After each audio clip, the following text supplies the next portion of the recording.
প্ৰতি মাননীয় শিৱসাগৰ জিলা আয়ুক্ত মহোদয় বিষয় বান সাহায্যৰ প্ৰদানৰ আবেদন কৰিছোঁ আমি অসম লাইভ 24 ফালৰ পৰা আৰু মই বৰ্তমান উপস্থিত আছোঁ শিৱসাগৰৰ মাঝিগাঁও আৰু ঘিলাগুৰিৰ যি ৩৭ নং ৰাষ্ট্ৰীয় ঘাইপথ আছে সেই পথছোৱাত আছোঁ। বিগত ৫টা দিন ধৰি এই গাঁওখনৰ বৃহত্তৰ যিসকল জনগণ আছে জনগণে ৰাষ্ট্ৰীয় ঘাইপথে শেষ আশ্ৰয়স্থলী হৈ পৰিছে।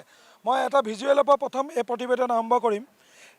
৩৭ নং ৰাষ্ট্ৰীয় ঘাইপথত এই ধৰণে আলু পিটিকা আৰু বগা ভাতেৰে আচলতে তেওঁলোকে দুপৰীয়া আহাৰ গ্ৰহণ কৰা এক পৰিলক্ষিত হৈছে। মই মন্তব্য ল'ব চেষ্টা কৰিম। কণমানি এগৰাকী আছে, তেওঁৰ পৰিয়ালটোৰ সৈতে মই কথা পাতিব চেষ্টা কৰিম। কি ক'ব? পাইছেনে নাই পোৱা? আমাৰ একো পোৱা নাই।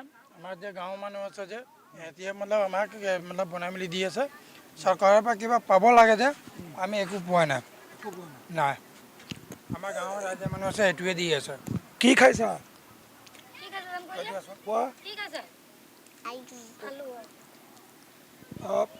কি ক'ব জিলা প্ৰশাসনক, চৰকাৰক কি ক'ব? কি ক'ম, চৰকাৰে গম পাব লাগে কেলে মানুহ এনেকুৱা অৱস্থা। থকাও আজি থকাও একে অৱস্থা, নথকাও একে অৱস্থা, কিন্তু চাব লাগে মানুহৰ যে এনেকুৱা অৱস্থা হৈছে। অন্ততঃ ডাঙৰ মানুহখিনি অন্ততঃ ল'ৰা ছোৱালীৰ কথাটোতো কমচে কম ভাবিব লাগে যে কি হৈছে পৰিস্থিতি, নিজৰ ঘৰ দুৱাৰ যি অন্ততঃ কিবা এটাতো খাদ্য ৩,০০০ এমুঠিটো যোগাৰ কৰিব পাৰে নহয়, কিবা এটাতো যোগাৰ কৰিব পাৰে। আমাৰ গাঁৱৰ কিছুমান যুৱ সমাজ আছে যে তেওঁলোকে ৩ টাইমৰ এসাঁজটো যোগান ধৰিছে। এইকেইদিনত তেওঁলোকে এসাঁজ আমাৰ দিনটোৰ ভিতৰত তেওঁলোকে ২৪ ঘণ্টা ১২ ঘণ্টাত এসাঁজ আমাক যোগান ধৰিছে। আমি এইটো মিছা নকওঁ, আমাৰ গাঁৱৰ যি যুৱ সমাজ আছে আমাৰ ৰাইজে তেওঁলোকে ল'ৰাখিনিয়ে ধৰি আছে যুৱ সমাজ। এয়া আচলতে শিৱসাগৰৰ পৰিৱেশ। শিৱসাগৰ আয়ুক্তগৰাকী যি আচলতে এতিয়ালৈকে সৰু গাঁঠি তিতি পোৱা নাই বানপানীৰ যি পানীত, তেওঁ নিজৰ যি লং পেণ্ট সেই লং পেণ্টটো এতিয়ালৈকে কুচাবলৈ সময় পোৱা নাই।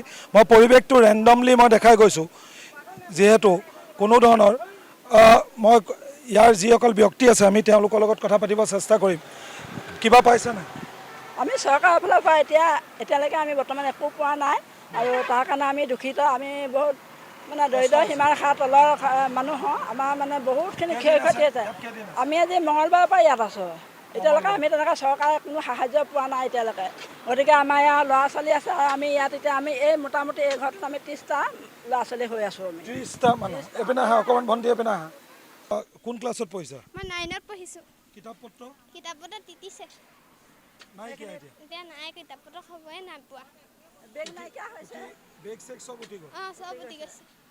আমাক খাবয়ে ইয়াত দিছে আৰু সেয়াই খাইছোঁ। আমাৰ যিখিনি ঘৰৰ অভাৱ ওচৰৰ মানুহে দিয়ে। ইয়াতে মানুহবোৰে দিছে বিস্কুট চিস্কুট, সেয়াই খাই আছোঁ। ইতিমধ্যে মই পৰিৱেশটো দেখাই যাম তাৰ সমানুপাতিকভাৱে। মোৰ সতীৰ্থ ভিডিঅ' জাৰ্নেলিষ্টে পৰিৱেশটো দেখাই গৈছে। টেণ্টত আচলতে কি ধৰণে তেওঁলোকে নিজৰ এই বিগত 5টা দিন জীৱন নিৰ্বাহ কৰিছে আমি দেখাই গৈছোঁ ইয়াৰ পৰিৱেশ। জিলা প্ৰশাসনৰ পৰা পাইছে নাই কিবা? নাই পোৱা একো পোৱা নাই? একো নাই পোৱা ছাৰ। ভাত পানী খোৱা কেনেকৈ চলিছে? ভাত পোৱা এনেই গাড়ী দি থৈ গৈছে ওচৰৰ গাঁৱৰ মানুহে খিচিৰি। আচলতে প্ৰত্যেকজনক আমি যেতিয়া মন্তব্য ল'ব চেষ্টা কৰিছিলোঁ উত্তৰবিলাক চিমিলাৰ হৈ আছে। জিলা প্ৰশাসনৰ পৰা কোনো ধৰণৰ বয় বস্তু পোৱা নাই। মই ভাইটিজনৰ ওচৰত যাব পাৰিম। কেনেকৈ খুৱাইছে? আমি চৰকাৰৰ পৰা যি একো এতিয়ালৈকে সা সুবিধা পোৱা নাই। আমি যুৱ সমাজে নিজৰ মাজতে পইচা কালেকশ্যন কৰি অন্ততঃ যাতে ভাত এমুঠি তেওঁলোকক যোগান ধৰিব পাৰোঁ। ইয়াত প্ৰায় ৩০০ৰ পৰা ৪০০ মানুহ। এতিয়া ৩৭ নং ৰাষ্ট্ৰীয় ঘাইপথ, এতিয়া কোনো ধৰণৰ চৰকাৰী বিষয়া ইতিমধ্যে ইয়ালৈ অহা নাই। কোনো ধৰণৰ আৰক্ষীও কোনো বিষয়া এতিয়ালৈকে ইয়ালৈ অহা নাই। তেনেকুৱা ধৰণৰ কোনো সমাজকৰ্মী আজি ইয়ালৈ অহা নাই। আমি আজি যোনটো পৰিস্থিতিৰ সন্মুখীন হৈছোঁ, এনেকুৱা পৰিস্থিতি যে সন্মুখীন হ'ম তাৰ কাৰণে আমি কেতিয়াও প্ৰিপেয়াৰ নাছিলোঁ। আজিলৈকে ঘিলাগুৰি অঞ্চলত এনেকুৱা বানপানীৰ সমস্যা হোৱাই নাই। ঘিলাগুৰি মাঝিগাঁও 2টা অঞ্চলত আজিলৈকে এনেকুৱা কোনো সমস্যাৰ সন্মুখীন আমি হোৱাই নাছিলোঁ, যাৰ কাৰণে আমি ইয়াৰ কাৰণে কোনো সাজু নাছিলোঁ। আজি যোনটো বস্তু হৈছে সেইটো এটা আনপ্লেন, আমাৰ কাৰণে এটা আনপ্লেন, আমাৰ কাৰণে এটা ছাৰপ্ৰাইজ। ইয়াৰ কাৰণে আমি কেতিয়াও প্ৰস্তুত নাছিলোঁ। আজি এই যোনটো ক্ষেত্ৰত আমি প্ৰস্তুত হোৱা নাই, তো এই কেনেকৈ আমি ইয়াৰ পৰা কণ ল'ৰা ছোৱালীবিলাক কেনেকৈ আছে? কণ ল'ৰা ছোৱালীবোৰ এনেকৈ আছে, কিছুমান পেৰালাইজ মানুহ ইয়াতে আছে, বৃদ্ধৰ পৰা কণমানিজন আছে, আগত আছে। মোৰ লগত আহি মই ইতিমধ্যে যাবলৈ চেষ্টা কৰি আছোঁ। ইয়াৰ যিসমূহ পৰিৱেশ মোৰ সতীৰ্থ ভিডিঅ' জাৰ্নেলিষ্টে দেখাই গৈছে, বৃদ্ধ বনিতা সকলো আচলতে কি ধৰণে ইয়াত জীৱন নিৰ্বাহ কৰিছে। কেইদিন হ'ল দাদা থকা? আমাৰ এই 4 দিন খোৱা বোৱা খোৱা বোৱা একো নাই, চৰকাৰৰ ফালেও আমি একো পোৱা নাই। এতিয়া এই ৰাইজে কিবা কিবি সহায় কৰিছে আমাক, তাৰ বাহিৰে আমাৰ একো পোৱা নাই। এতিয়া ৰাষ্ট্ৰীয় ঘাইপথৰ মাজতে আছে আপুনি? তাতে আছোঁ, 4 দিনে পৰি আছে। 4 দিনে পৰি আছে। অত্যন্ত বিপদসংকুলভাৱে মই ৰাষ্ট্ৰীয় ঘাইপথৰ যি আপোনাৰ ডিভাইডাৰ আছে, ডিভাইডাৰত আছে। আমি ৰেণ্ডমলি আমি লৈ গৈ আছোঁ। এগৰাকী অসুখীয়া আছে বুলি আমাক ইয়াৰ স্থানীয় লোকে কৈছে। আমি তেওঁলোকলৈ আৰু স্থানীয় যি মোৰ সতীৰ্থ ভিডিঅ' জানিছে, সতীৰ্থ ভিডিঅ' যে এইগৰাকী কালি আমি ভিজুৱেলছ আমি পঠাবলৈ চেষ্টা কৰিছিলোঁ। এয়া পৰিৱেশ আচলতে পেৰালাইজ সম্পূৰ্ণৰূপে অসুখীয়া এগৰাকী। তেওঁলোক চাগৈ আমি কেইদিন আছে ইয়াত ক'ব নোৱাৰিব এওঁলোকে। কেইদিন আছে এওঁলোক ইয়াত? কেইদিন আছে? আজি 4 দিন মানে হ'ল। 4 দিন আছে। এনেকৈ আছে। খোৱা বোৱা এতিয়া তাৰমানে কি ৰাইজে মানুহে কেতিয়াবা সহায় কৰিছিলে, গাঁৱৰ মানুহে দিছিলে, বাকী চৰকাৰৰ ফালৰ পৰা একো সুবিধাই পোৱা নাই এতিয়ালৈকে। সুবিধা পোৱা নাই। মোৰ সতীৰ্থ ভিডিঅ' জাৰ্নেলিষ্টে শিৱসাগৰ জিলাৰ যিসমূহ কৰুণ দৃশ্য আমি ধৰিবলৈ চেষ্টা কৰিছিলোঁ, তাৰ অন্যতম এহাল বৃদ্ধা দম্পতী। তেওঁলোক দুয়োৱে অসুখীয়া। আজি উৎকট গৰম হৈছে, ৰ'দ দিছে।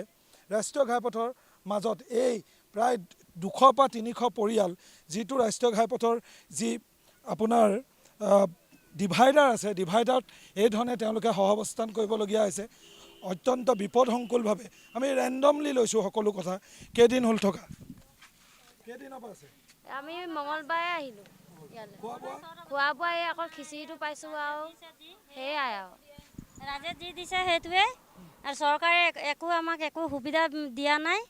যি ৰাইজে সহায় কৰিছে, আমাৰ মাজিগাঁও ইয়াত 62 ঘৰ আছে। 200 শিৱসাগৰ জিলা প্ৰশাসনে এতিয়ালৈকে এই মাজিগাঁও বা ঘিলাগুৰি 37টা ৰাষ্ট্ৰীয় ঘাইপথৰ যি ডিভাইডাৰত যি 200-150 পৰিয়াল আছে, তেওঁলোকক কোনো ধৰণৰ সাহায্য প্ৰদান কৰা নাই। এটা চাউল দিয়া নাই এতিয়ালৈকে। স্থানীয় যিসকল সচেতন ব্যক্তি আছে, সচেতন ব্যক্তিসকলে তেওঁলোকক দুসাঁজ চোৱাৰ জেগাত এসাঁজ যেনে তেনে খুৱাবলগীয়া হৈছে। কিন্তু শিৱসাগৰ জিলা প্ৰশাসনে এতিয়ালৈকে এই ঠাইখিনিত আহি সাহায্য প্ৰদান কৰিবলৈ উৱাদি পোৱা নাই। কিয় পোৱা নাই সেইটো সকলোতকৈ গুৰুত্বপূৰ্ণ প্ৰশ্ন। আৰু পুনৰবাৰ অসম লাইভ 24 দৰ্শকসকলক আমি এই প্ৰতিবেদনৰ দ্বাৰা শিৱসাগৰ জিলা প্ৰশাসনক আচলতে পুনৰবাৰ জাগ্ৰত কৰাৰ চেষ্টা কৰিছিলোঁ। হয়।